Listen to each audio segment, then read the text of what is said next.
Hi everyone, I'm back. It's Alicia Miller, the founder of Core Emotional Healing. And this is day 3 of my Facebook Live series called Messages from a Wounded Inner Child. What are your symptoms trying to tell you? And before I go into today's topic, just a reminder if anyone is joining who hasn't seen the other videos I've done so far. This is a series, 5 days in a row. I'm talking about different symptoms of a wounded inner child, and what's needed is emotional healing. And I'm talking about this because most people don't consider these as symptoms, and they're not aware of the cause of these symptoms. And most people tend to be treating the symptoms and not addressing the cause. So that's the purpose of this series. I had a question. Someone wrote in after watching yesterday's video. So day 1 was emotional eating and eating disorders. Day 2 was on addictions and compulsions. Today is on depression, anxiety, and insomnia. So there was someone who watched yesterday's video and realized through what I was sharing about addictions that she stopped drinking and smoking and replaced it with a food addiction.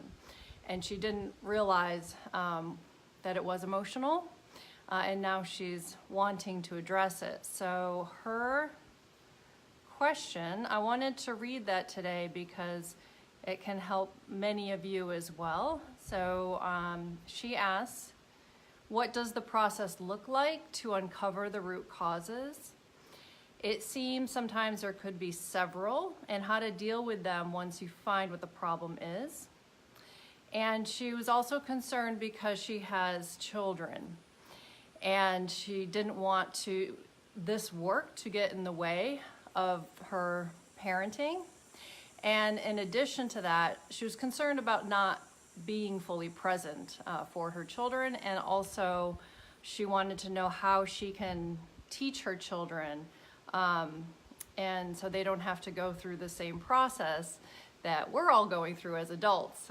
So it was such an excellent question, and really this work is the way to be the most present for your children. So the idea that this would get in the way is actually, if you don't do that, if you don't do this type of work, you won't be fully present. So prioritizing this work will help you be there in a more present and nurturing and loving and empowering way for your children, where you as you're learning how to heal your wounded inner child, and you're learning about oh no, what's going on? My whole screen just went black. Can everyone still see me? I'm not sure what's happening. Maybe there's just like a dimmer on my phone because it's so bright, but just let me know if you can still see and hear me okay. Uh-oh. Is it the internet? Let me see what's going on my computer. Just see if it's working. Okay, you can still see me. I just can't see me, but cool. All right. Again, as a reminder for anyone who hasn't joined, I am in Costa Rica, and the internet is not reliable at times. So good. Maybe I have a dimmer and it's just dimming my phone. So what I was talking about is when you have children, this is even more of a motivation to do this work. I had mentioned yesterday that these patterns keep getting passed down and down. You have anxious parents, you have anxious children because you don't feel safe, and then they don't feel safe. So it's so important to prioritize this. This is the way to teach your children. This is the way to release these patterns. This is a way to not pass this stuff down anymore. So don't worry. It's not going to get in the way. It's going to help you parent in a much better way. So prioritize this work. It's going to help you and your children and all of the relationships in your life. All of your relationships will improve.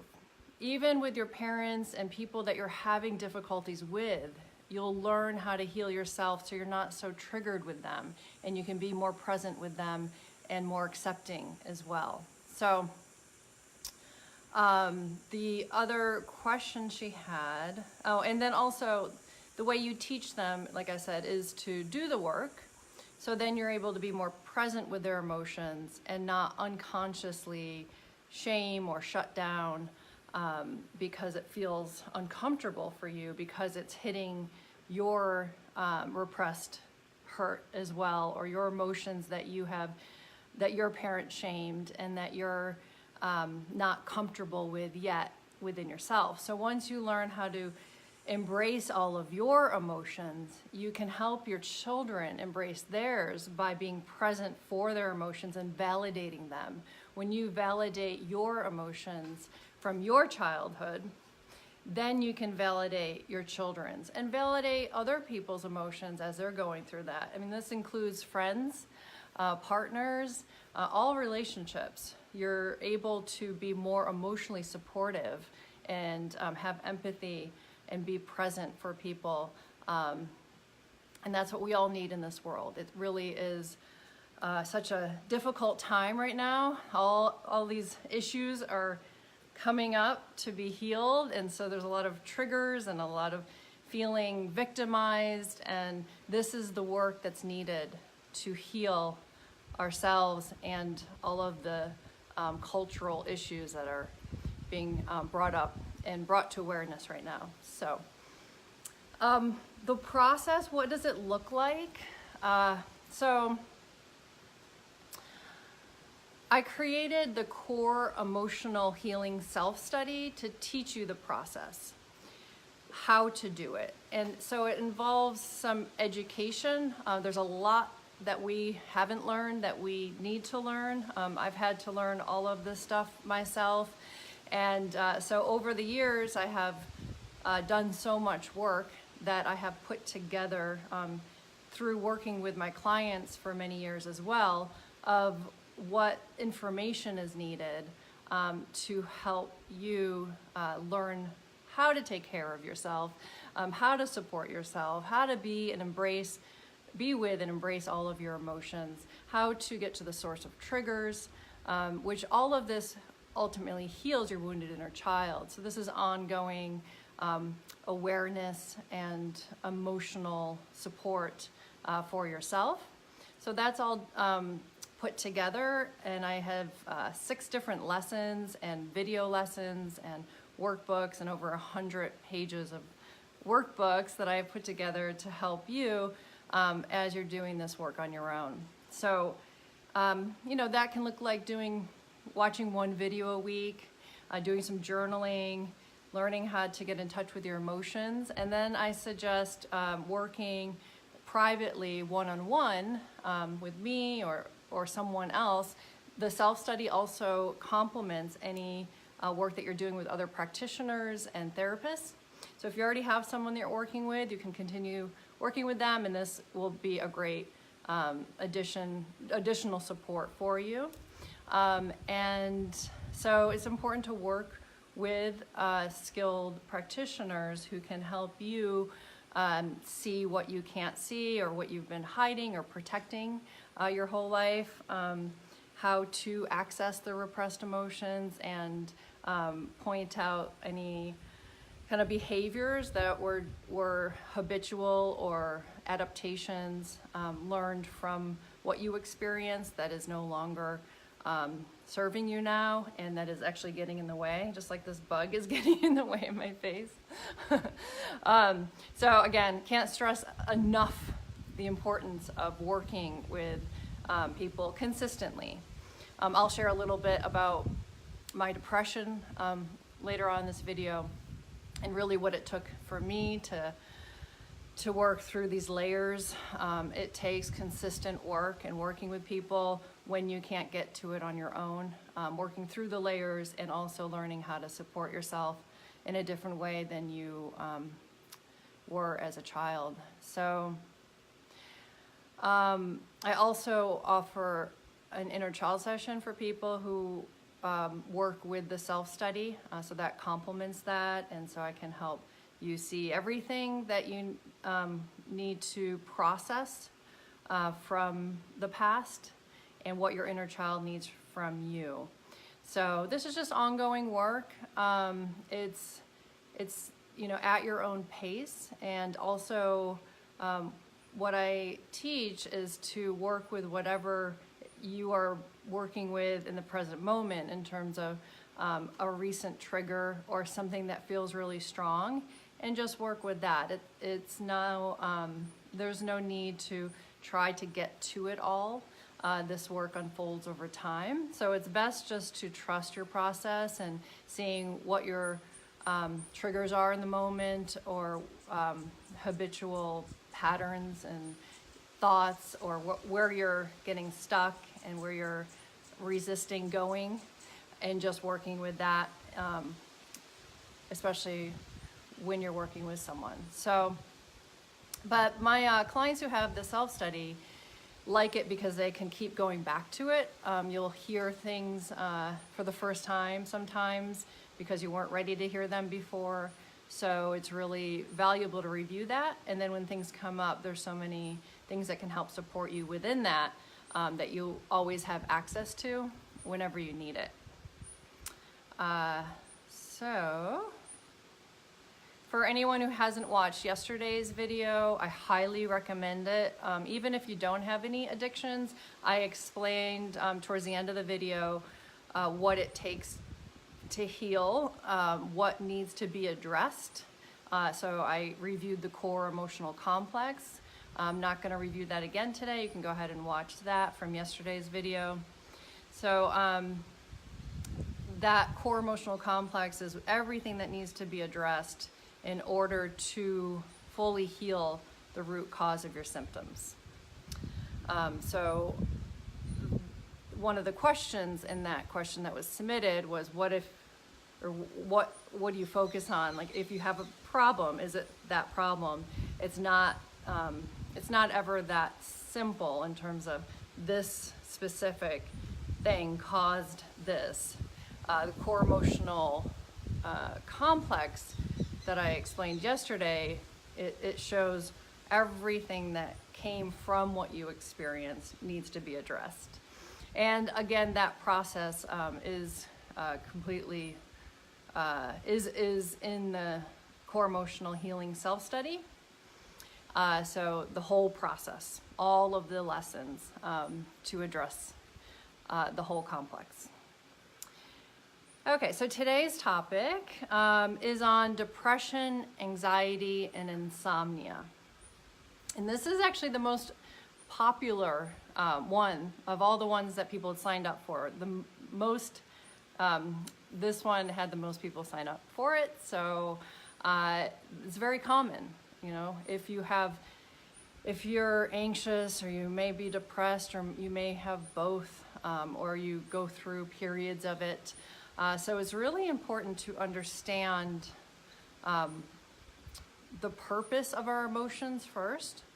But before I go into all that, please, if anyone wants to share, who's here live, if you have anxiety, if you feel like you always have anxiety, or you feel more anxious at times, if you'd like to share it, feel free. But I just wanted to let everyone know that there's just such a range of levels of these emotions. There's this subtle level that's really healthy for us to feel at times and for certain situations. And then it goes all the way to the chronic level where there is a problem to address. There's been a chronic repression that is creating the chronic depression or anxiety or both. So, all right, so if anyone wants to share anything, any questions or comments, please do as I talk. So as I said, with the other symptoms and with all of these symptoms, what I see is people treating the symptom. So if you have anxiety, I see people taking anti-anxiety medication or even things to help calm them down or doing meditation and yoga, which is all helpful. But again, it doesn't address the cause of the anxiety. I've hear people who have insomnia who go to doctors, holistic doctors, to get herbs. And again, it's treating the symptom. So all of these things are emotional. Depression and anxiety are emotions. So they need to be approached on an emotional level. What is going on emotionally that's creating these symptoms? So one lesson in my self-study is called Being Emotionally Empowered. And in that I teach the purpose of all emotions and how to access your repressed emotions and where emotions come from, so you can start to see the source of what you're feeling and where it's coming from and how you can take care of it. So all of that is in that lesson. So I cover other emotions that I'm not going to be covering today in that lesson, such as guilt and shame and fear and sadness and anger. So all of these emotions, including depression and anxiety, are all healthy and natural emotions that we feel, and they all have a purpose. So you can kind of reflect now and see, what emotions do you make not okay? Which ones of those do you feel like you shouldn't be feeling, so you push it down or you numb it? Many people think anger is not okay, and this is one of the sources of our problems today. So anger is just as beneficial as happiness. So there is no positive and negative emotions. There isn't emotions that are better or worse. So anger has a purpose, and anger's purpose is to protect and to help keep you safe when there's a threat or when there's abuse. And so you can see that if you're not allowed to express your anger as a child, then you repress it, and then you feel unsafe, because whatever you had every right to be angry about, whatever was happening, like abuse or neglect or shame, if someone was shaming you and making you wrong or abusing you in any way, anger would help you feel safe, that you're like, no, this is not okay, this is wrong.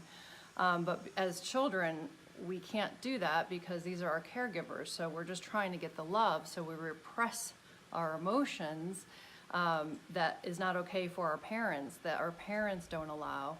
And so that creates, and it actually keeps us in that fear that we were feeling of that abuse or neglect, that keeps us there, and then that creates anxiety and not feeling safe. Other emotions, as you are repressed, where you weren't allowed to be emotional in many different ways, if that continues for a long time, you have ongoing repression, then you're going to have ongoing depression. So those are kind of a simple way of talking about why people have chronic anxiety and depression. Any traumas and PTSDs, of course, if we don't heal them on an emotional level, it's going to create anxiety and depression as well. Any time we're not allowing ourselves, or we weren't allowed to grieve when there was a loss, that's going to also create anxiety, sometimes insomnia, sometimes depression. There's a question, please talk about shame and how we can work with it. So today is about anxiety and depression and insomnia. I highly suggest the self-study where that being emotionally empowered, I talk about all emotions and the purpose of them, and how to heal from toxic shame, and how to work with healthy shame.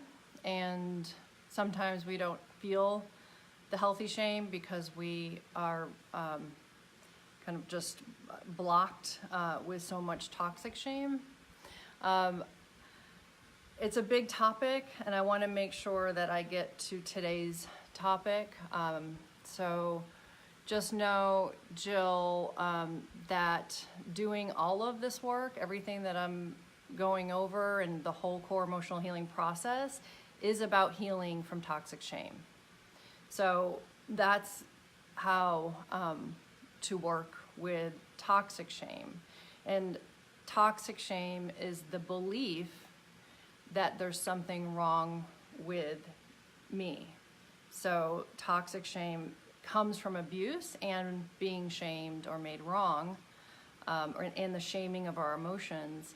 So we feel that if, our parents don't accept us or our emotions, which is who we are and our truth, then there must be something wrong with me. And then that creates so many things to compensate, which I went over yesterday. The compensation happens to prove that you're okay, and that's coming from the toxic shame. So I just want to give you a little kind of preview of that. But how to heal from toxic shame is healing your wounded inner child and reparenting yourself. And it's releasing the emotions, which will release the toxic shame, because you're really saying this was wrong. When you're standing up for yourself and you release the anger, you release the shame. So I just wanted to kind of give you a summary, but going through the whole process will help you address it, more fully address it. Okay, so both anxiety and depression also have a purpose. So I want to just clarify the healthy forms of anxiety and depression are not the ones where they're chronic. That's what I was just sharing about, was the events that happen where you are stuck in repression or you're stuck in a trauma. That creates the chronic depression and anxiety. Then there's acute or situational depression and anxiety, which is totally normal and healthy. So it's really important to understand the purpose of emotions. Anxiety, and just like when it comes up situationally, helps us get things done. So you may have a lot going on and you may feel anxious.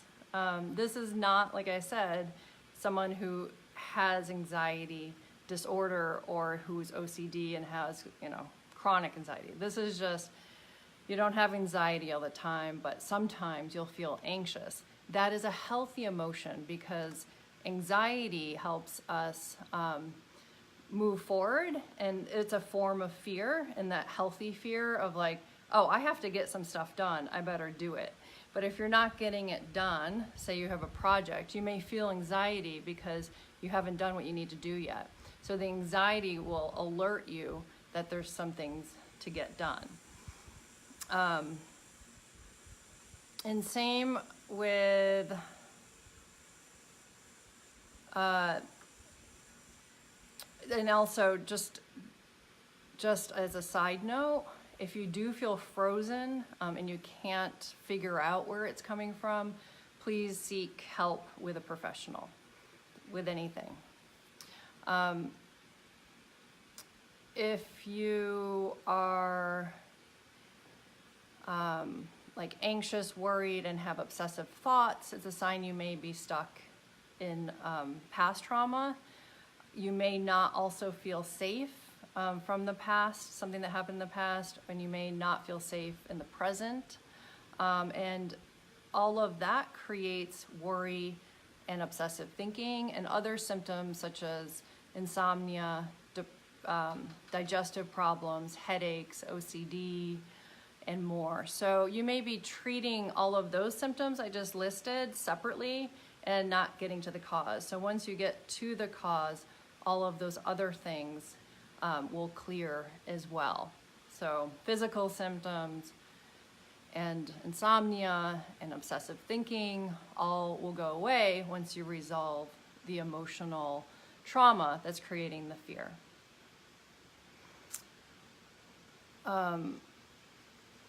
So insomnia, let me just check in to see if that makes sense. And just go ahead and make a comment if you have worked with anxiety in a healthy way, or if you feel anxious sometimes and you don't know what to do, or you feel like something's wrong, or if you're just always anxious. Go ahead and comment if you'd like, ask any questions.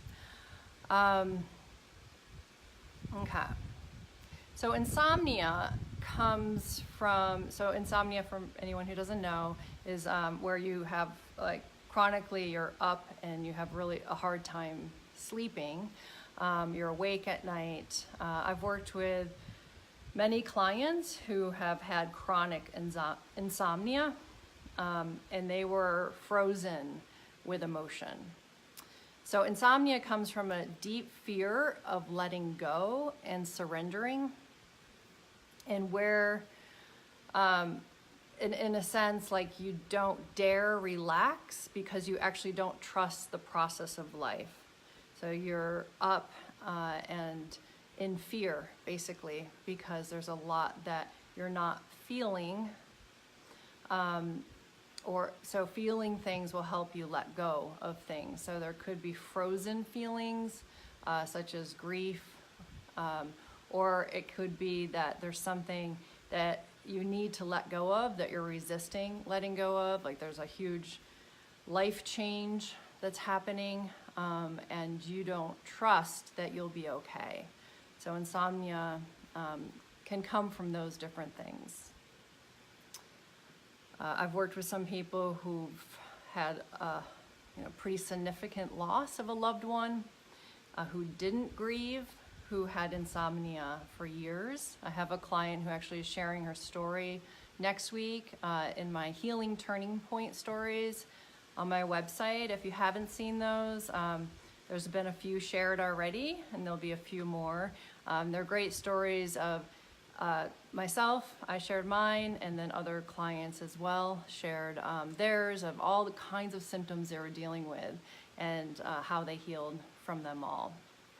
So next week, actually, one of my clients is going to be sharing about, she had insomnia for 6 years until we started working together. Now she is able to cry, and she sleeps like a baby, and she loves herself, and she has healthy boundaries. So there is light at the end of the tunnel, and you can shift these things.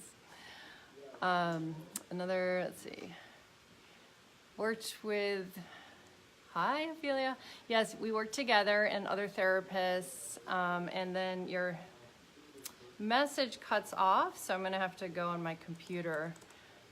Sometimes if I try to expand it on the phone, the picture will flip. So let me see if I can pull it up here.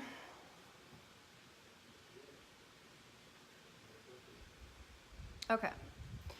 So you've worked with me. I think we had, we did a little work together, and you worked with other therapists with your inner child, and you still feel anxious with eating disorders and chronic anxiety. So there's still more work to do. no matter if how much you've done, if you're still dealing with things, there's still more work to do. I'm going to share my story of depression and how I've healed over the years. Nothing is a quick fix, especially when you have had a lifetime of repression. It takes many years to feel things and bring them up, and it takes consistent work sometimes of really going in. And I highly suggest the self-study, because that will give you a lot of the process and lessons to review. What I find is, even clients I've worked with for 2 years, you're not always ready to hear it, or you are not capable or strong enough or fully resourced to do the work right away. And that's normal. That's how things go. We can only do what we can handle at a time. So it's good to keep reviewing this, and it's good to keep working with people when you need it. So I highly suggest continuing the work. You can do the Core Emotional Healing Self-Study that I have. It has 6 lessons, workbooks, and things for you to do. A lot of new material is in there, where you start to hear things differently, and you'll see maybe what what you still need. But I also suggest continuing with private sessions. So I hope that helped. That's my number one for this process, is if you're still dealing with these symptoms, you still need to do more work, and that's a part of the process. It doesn't shift right away, and you're not fully healed just because you start working with your inner child. If you start doing some emotional work, there's a lot more to do. There's a lot more to learn about how to support yourself as well. I've worked with clients for a couple years that still resisted being with their emotions. And so that's okay. Some people just take time as you move through a lot of these protections. So the protections are formed to deal and not deal with a lot of the stuff that you were feeling as a child. So the protections need to also fall away as you feel safer.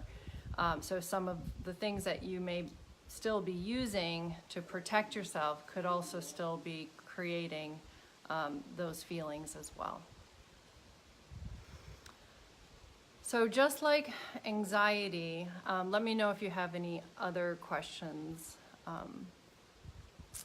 Okay, so just like anxiety, depression is also healthy. So it's healthy when it's situational. You're not a depressed person, you feel good, but then all of a sudden you're feeling depressed. That is healthy and it's needed. So what that does is it slows us down to really reflect and start to let go of what's not working in our lives. So depression comes on when we're in a situation that's not good for us. Maybe interacting with people who aren't good for us, in a job that's not good for us, in a town that's not conducive for our well-being, in a relationship that's not good for us. You will feel depressed, and so the message is to see what you need to let go of that's no longer working for you, that isn't good for you. So it helps you make a change by slowing you down. When depression is chronic, as I was explaining in the beginning, it's like a lifetime of repression. And you may start to address chronic depression and and start to release a lot of emotions, repressed emotions, and get in touch with a lot of pain. And then all of a sudden you feel better and you carry on, and then another layer comes up and you may go into another bout of depression as you're releasing some more deeper layers. So that is really what the process can look like. But if you haven't felt your deep sadness and grieved your childhood, if you haven't expressed your anger around any violations, any abuse, any neglect, and any time that you were hurt and disrespected, all of that will keep you kind of in a chronic state of depression. If you've been a person where you just continue to move on or forget about it and make everything okay, then it's going to show up in your emotions and in your body and also in your relationships. So you may notice that you're depressed also because you're using more things to feel better. So it could be alcohol or food. You may develop chronic fatigue in depression and other physical symptoms. And many people turn to medication, of course, to feel better, and sometimes that is needed. So say you have experienced some sort of trauma, and you may really be kind of out of your mind in a very depressed state, not able to function. Those are times where you really need depression medication for your depression to help you get out of that state, to help you function again. But those medication is needed just like physical injuries and illnesses for a short period of time for to treat something to help you, but it doesn't get to the source of it. So medication, as you know, and meditation and other spiritual practices will not heal the source of your depression. Some medication may even make it worse if you continue taking it. Some people feel even more depressed, more cut off from themselves. Depression can also be about feeling cut off from your true self, where you've been operating from a false sense of self to try to feel okay about yourself, to address the toxic shame. You may put on an image so people like you. So that is cutting off from your true self, and that will cause depression. So it's really about reconnecting to your emotions and your true self, your true needs and wants, being yourself, loving yourself, approving of yourself, and not caring about what other people think, and also reaching for connection. Feeling connected to other people is really important. It's a human basic need, is the connection and support of others. That's how we can love ourselves even more, is to connect with people and to be supported. Be supported emotionally, ask for what you need.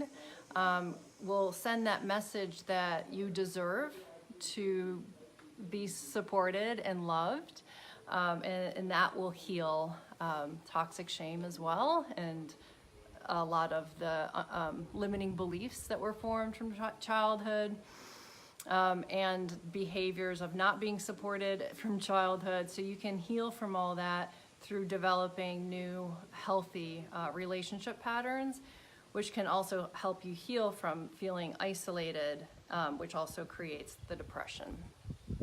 Isolated, feeling alone, not belonging, all of that can contribute to it as well. So my story is I I had been really repressed my whole life, where I just pushed all my emotions away. And I was just living in a way where I was just always feeling good and doing amazing things. I was adventurous, and I was a go-getter and achiever, and I had to just keep proving myself. And meanwhile, I was drinking and drugging and sexing and and all these things to try to feel better at the same time. So there was a lot of repression. I would get emotionally triggered easily, but that isn't feeling your emotions. That is just getting reactive and hurt easily. So I was sensitive, but I would kind of just move on and help myself feel better in many different ways. So I pushed my real feelings away most of my life until 14 years ago. I left my 3-month abusive marriage, and that was the first time my depression, I think I was in a state where I was really devastated, to a point where it allowed my depression to finally come up. And I couldn't function. I would just fall asleep during the day, would just fall down and go into a deep sleep. I was drinking wine every night by myself. I was like, oh, this is depression. Like this, it hit me hard. So I ended up going to an experiential therapy course to address specifically why I was choosing men who were not good for me, and why I chose someone that was really abusive. So that's why I went to the course.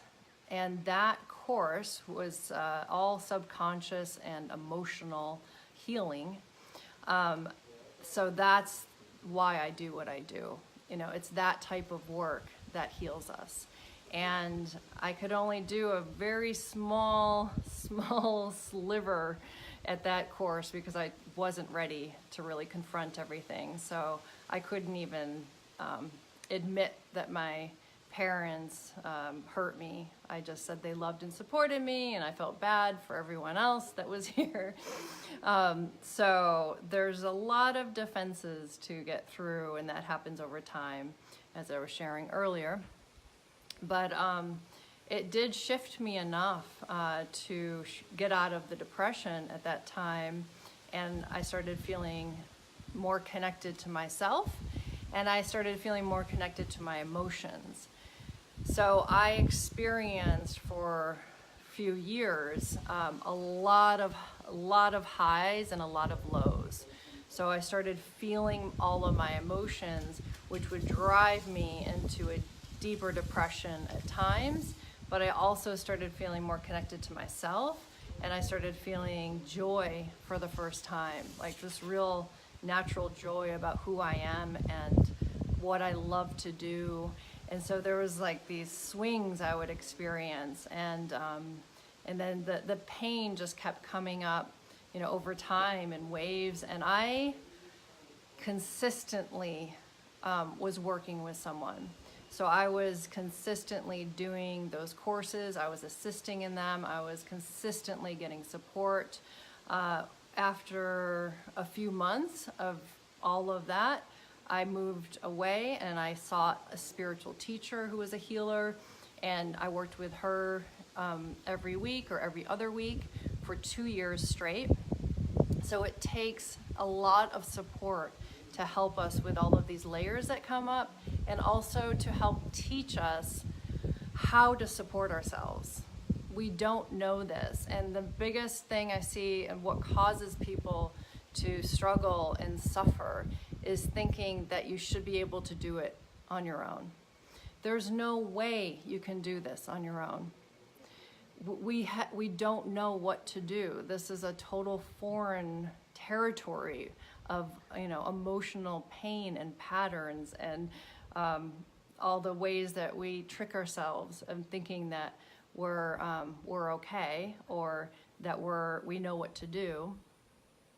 So there's so much to learn in terms of our patterns and our way of relating to ourselves and others. So can't stress that enough.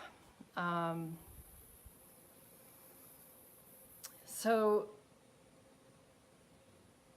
depression, you know, I would go into depression at times of really going into my pain, and I think depression came up at times even after I spent 3 years in Thailand working, and I just focused on my healing for 3 years. I went back to San Francisco, and I went into a deeper depression than I ever had. And it was like another layer of trauma came up because I was more capable of dealing with it because I had done all the healing work. So just know when you're still dealing with things, there's something else deeper for you to be with that's causing what you're experiencing. And the reason why you're still feeling it, or maybe it's coming up stronger, is because you're ready to deal with it and you just need support. So let me know if anyone has any questions. I think I covered everything I wanted to say about anxiety and depression and insomnia and the things that go with them. So, of course, the obsessive thoughts and worrying and OCD behaviors and OCD thinking and all of those things go along with anxiety, especially. And those create physical symptoms. The anxiety doesn't, but the whole repression of emotions is expressing itself through the emotions of chronic anxiety, depression, and physical symptoms, which I'm going to be covering on Friday. Tomorrow, I'll be talking about relationship problems, relationship patterns as they are related to symptoms. So you can start to see if you've always been a certain way in a relationship, or you're always attracting the same type of relationships, that is a symptom. I'm going to have a special guest joining me tomorrow, Dr. Doug Miller, my husband, and we're going to be talking about, of course, relationship patterns and problems as it relates to what we've experienced as children and how to heal from them. It's something that we specialize in. We have gone through in our own relationship. We have healed from so much, and we've also came together after we healed from our relationship patterns and doing this type of work. And we've worked with many couples in helping them heal their patterns, and single people who are healing from patterns of relationship as well. So we'll see you tomorrow, and I'll have support tomorrow, which is also nice to be supported in this work. And then Friday, we'll be talking about chronic physical symptoms and their emotional root cause. And just let me know if you have any questions. If you've been watching this recording, please go ahead and send me any questions, comments, and I look forward to seeing you again tomorrow. Bye. Lots of love.